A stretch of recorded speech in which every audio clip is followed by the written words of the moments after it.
Revelation 3324. From the 10th of November 1944. Spheres of light. Reunion. Selicity.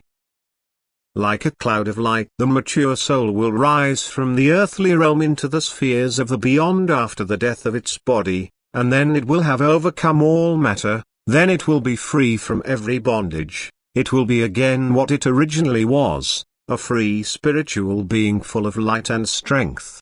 It is only visible and recognizable to the equally mature spiritual being, which is therefore able to see spiritually, whereas it remains invisible to the immature spiritual being, thus it cannot be recognized by it either.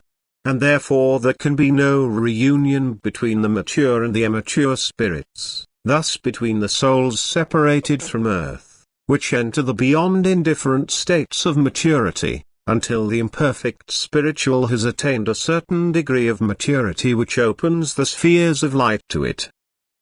The imperfect spiritual substance can indeed be recognized by the beings of light, for they see everything and nothing is hidden from them. Thus they also know every soul which is still in spiritual darkness, but they cannot be recognized by them. But the soul's longing for their loved ones is sometimes so strong that it is a driving force for higher development in the beyond as soon as the soul has entered the stage of recognition and knows about the possibility of ascent in the spiritual kingdom through loving activity. Then it is restlessly active because the desire for souls close to it constantly drives it upwards. For it recognizes its own kind and therefore knows that it will also see its loved ones again, and this awareness gives it strength time and again, and this strength is supplied to it by the very beings which are the goal of its longing. They can convey strength to the souls, yet unrecognized by them.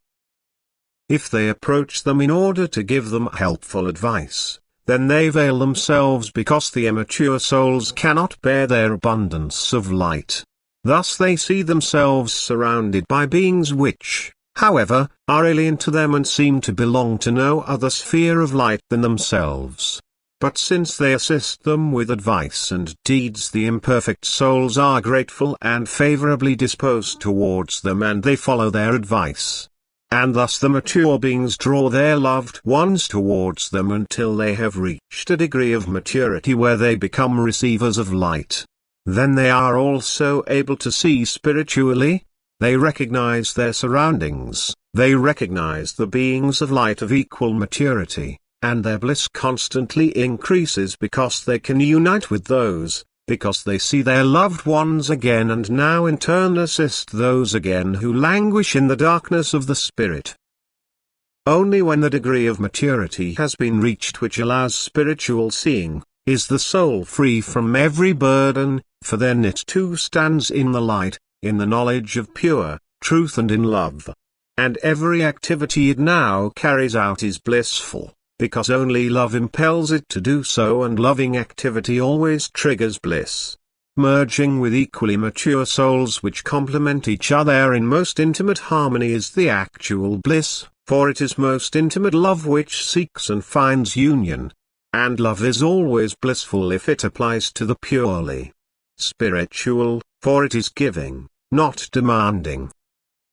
And yet this love culminates in the desire for God, in the final union with Him. And this desire is always fulfilled, for the being may desire God at any time, and it can also count on the satisfaction of its longing at any time, for God constantly gives, He constantly distributes His love and thereby makes the inhabitants of the spiritual kingdom the most blissful beings. Their bliss is inconceivable, for love and light fill those spheres where the beings are allowed to dwell close to God, who is the eternal love and the original light Himself. Amen.